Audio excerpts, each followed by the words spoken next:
Dimitri Pavlenko, vous recevez ce matin Agnès Ricard-Ribon, la porte-parole de SAMU Urgence de France. Bonjour Agnès Ricard-Ribon. Bonjour et merci. Bienvenue sur Europe 1. Vous êtes avant tout médecin urgentiste dans le Val d'Oise, présidente honoraire également de la Société française de médecine d'urgence. La canicule sévit en France depuis maintenant une bonne semaine. Les organismes sont mis à l'épreuve, évidemment. Quand ça va pas, que faire ? Eh bien, on appelle le 15, le SAMU. On apprend que les appels ont augmenté de 15 à 20% ces derniers jours. Agnès Ricard-Ribon, quelle est la situation ce matin ? Oui, en fonction des territoires, on peut même avoir une augmentation jusqu'à 40% d'activité, mais cette augmentation, elle est non seulement attendue, mais elle est souhaitée de façon à ce que les patients puissent être bien orientés dans le système de soins. Ceux qui sont graves ont une réponse rapide par le SAMU et vont directement en réanimation, et ceux qui n'ont pas besoin du plateau technique hospitalier on leur donne des conseils pour le maintien à domicile ou sont envoyés vers la médecine de ville. Ouais, c'est important, le 15, c'est la régulation, vous ne vous commandez pas une ambulance, on évalue votre situation. Finissent-ils tous à l'hôpital, les gens qui appellent le 15 en ce moment, Agnès Ricard-Ribon ?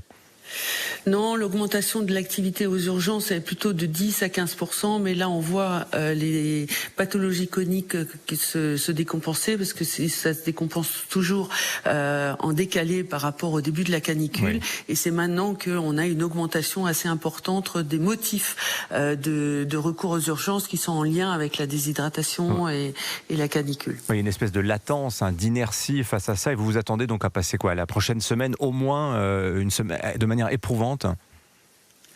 Alors oui, mais ce qu'il faut savoir, c'est qu'il y a des publics fragiles comme les personnes âgées, les femmes enceintes, mais on voit des jeunes aussi qui sont déshydratés et qui, par exemple, boivent de la bière pensant que ça va les hydrater, alors que la bière désaltère, mais favorise la déshydratation. Donc il n'y a aucun public qui ne peut se penser être épargné par cette canicule, ça touche tout le monde.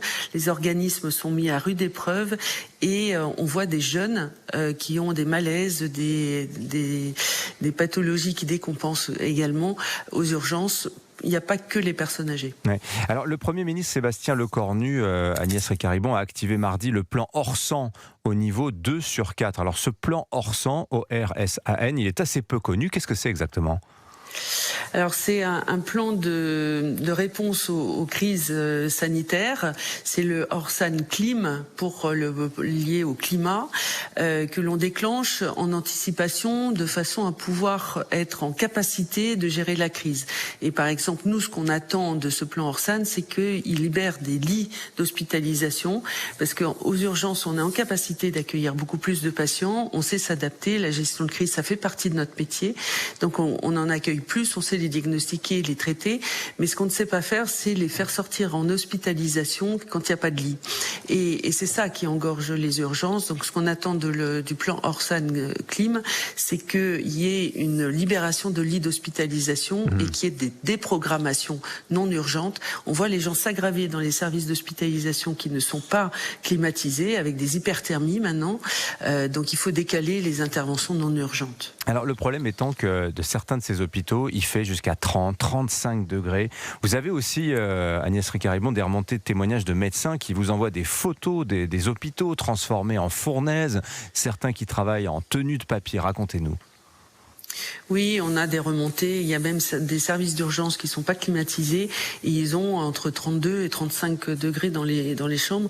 Et c'est difficile d'éviter les hyperthermies et de réhydrater les gens lorsqu'on a des chambres aussi chaudes. Mais on a aussi dans des services de gériatrie, par exemple, des patients qui s'aggravent par hyperthermie parce que les chambres ne sont pas refroidies. C'est pour ça que s'il y a des hospitalisations qui sont possibles à déprogrammer pour les programmer plus tard, c'est important parce que les hôpitaux ne sont pas climatisés dans les chambres. Ouais. Alors on pense tous aussi à l'hécatombe de la canicule de 2003 qui avait fait officiellement 15 000 morts à l'époque. Est-ce que vous diriez que l'événement caniculaire actuel est comparable à ce qu'on avait vécu maintenant il y a 23 ans ?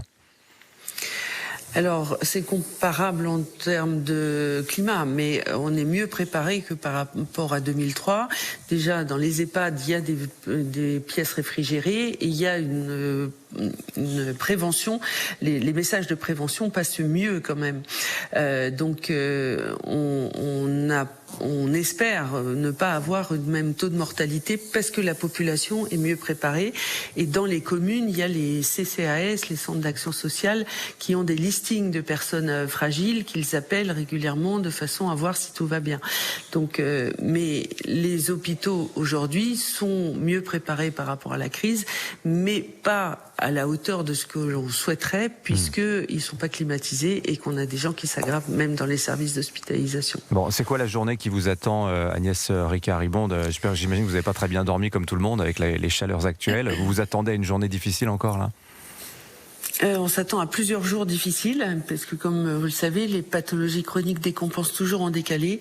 Et là, on a effectivement les gens qui ont des insuffisants cardiaques, des insuffisants respiratoires. On a plus de patients psychiatriques. On a les épileptiques également qui convulsent alors qu'ils sont équilibrés d'habitude sur leur traitement.